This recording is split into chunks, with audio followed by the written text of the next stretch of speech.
আর wide আর এটা মনে রাখবো ওই যে special groups and learner needs. আচ্ছা, তারপরে আসি আমরা এইবার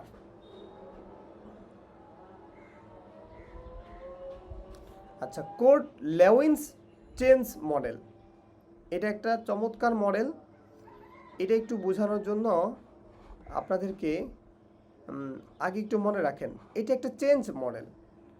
আমাদের শিক্ষার্থীদের ভিতরে কিভাবে পরিবর্তন আসে সেটা এই কোর্ট লেউইন্স এটা প্রমাণ করেছে আর কি। হ্যাঁ, মানে কি হয় একটু বরফের সাথে তুলনা করি। বরফটা আসলে কি হয়,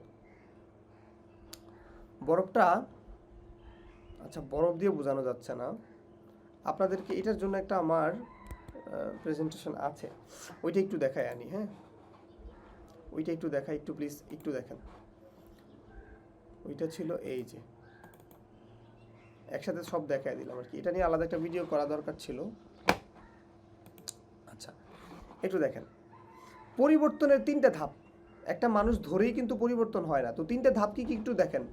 unfreeze, move, fridge. Unfreeze, move, fridge. অর্থাৎ এখানে বাংলায় লেখছে কি, বরফ গলাও, নাড়াও, আবার জমাও। বরফ গলাও, নাড়াও, আবার জমাও, কিন্তু এবার নতুন আকারে। ঠিক আছে, অর্থাৎ আরেকটু সামনে যাই, পরে বোঝাই। ধরেন রাফির নতুন কাজ। রাফি একজন তরুণ ছেলে, সে বহু বছর ধরে একটা পুরানো দোকানে কাজ করছে। খাতায় হিসাব লেখে, হাতে রসিদ বানায়। সে এই কাজে অভ্যস্ত এবং আরামদায়ক। আচ্ছা ভালো কথা। হঠাৎ করে একদিন তার বস এসে বলল, রাফি এখন থেকে সব কাজ তোমাকে কম্পিউটারে করতে হবে। রাফির তো অবস্থা খারাপ হয়ে গেল। রাফি বলতেছে যে আমি তো এভাবেই ভালো করছিলাম। অর্থাৎ এই মুহূর্ত থেকেই কোর্ট লেউইন্স এর 3টা পরিবর্তনের যাত্রা শুরু হয়, ধাপ শুরু হয়। এই 3টা ধাপের নাম কি একটু বুঝেন। একটা হচ্ছে আনফ্রিজ।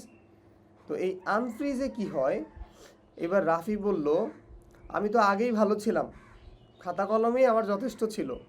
আচ্ছা, তার বস বলল কি, বাজারে এখন সবাই ডিজিটালি এই কাজগুলো করছে, আমরা পিছিয়ে পড়ছি, তুমি শিখলে আমার বেতন বাড়বে। আচ্ছা, ভুল হলেও সমস্যা নেই, আমি সাহায্য করব। রাফির বস এগুলো তাকে রাফিকে বলতেছে।